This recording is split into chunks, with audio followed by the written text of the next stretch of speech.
مين بيبقى قاعد في امان الله يلاقي جسمه بيعمل فايبريشن؟ طب مين لما بيمسك مساحه مش بيمسح بيها، لا بيعملها مروحه؟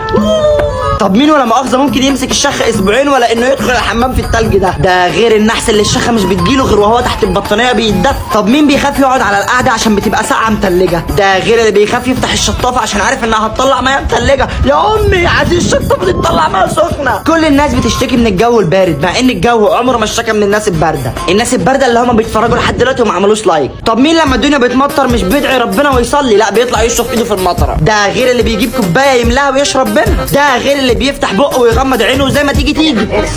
طب مين لما بيجي يفتح كنز البتاعه بتطلع في ايده والكنز لسه ما اتفتحتش؟ طب مين لما النت بيخلص بيقعد يقلب في معرض الصور اللي بقاله 20 سنه ما فتحوش؟ قلب المصلحه مبدا اوعى تصدق اللي يقول غير كده. طب مين عندهم دايما في باب الثلاجه حجرين متعضعضين من بتاع الريموت؟ طب مين وهو صغير كان دايما بيحب يجيب غزل البنات مع انه ولد بس برضك بحبه؟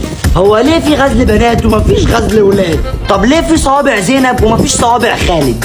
طب مين لما بياكل لب مش بياكله زي الناس، لا لازم يعمل كده؟